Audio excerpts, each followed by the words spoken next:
Hi, I'm Justine and I teach women in Europe how to invest and how to build their money muscles. At the moment, there's a lot of people worried about AI and whether or not the machines are going to replace their jobs. They're not just worried about themselves though, they're already also worried about their children and what kind of jobs they can recommend to their children so that they're not replaced by a machine. In my view, we're moving into a period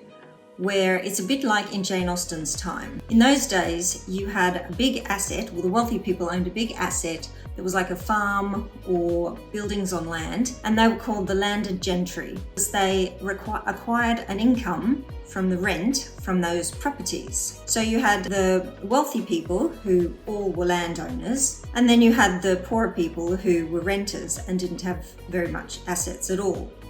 After this period, you had the emergence of the middle class, and that's when people started to go to school,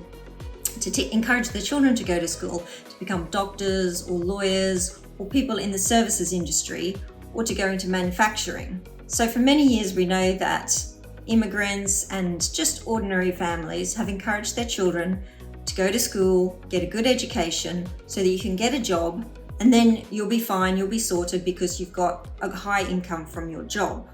Unfortunately, in the last few years, we've seen a change from this trend where the middle class has been increasingly taxed and squeezed, and we've come into what's being called a cost of living crisis, where ordinary people with service type jobs can't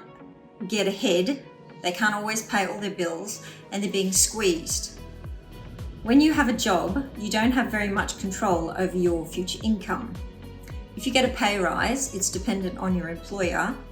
being happy with you and giving you that pay rise. But even if the company does well, it doesn't necessarily mean he will decide to give you a pay rise. So you can see how ordinary working people don't have a lot of control over their income.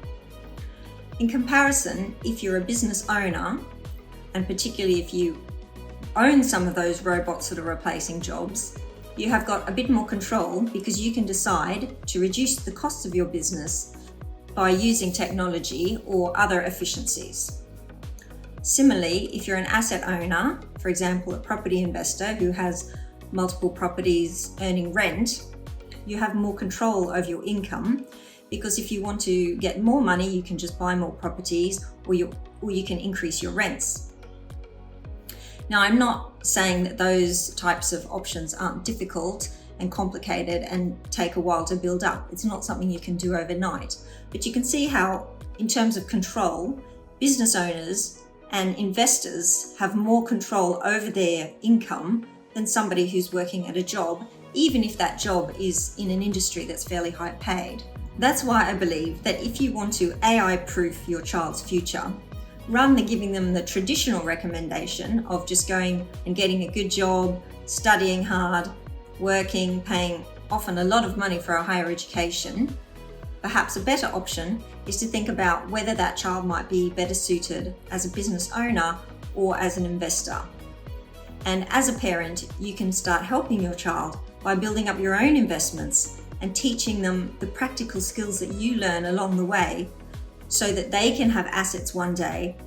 that will protect their income and provide them with some passive income perhaps that will, even if it's not enough to completely replace their earnings and how much they need, at least it will give them some stability and a kind of buffer so that they're less vulnerable to all the risks and shocks in our economy and all the evolutions that we're seeing today in the working place.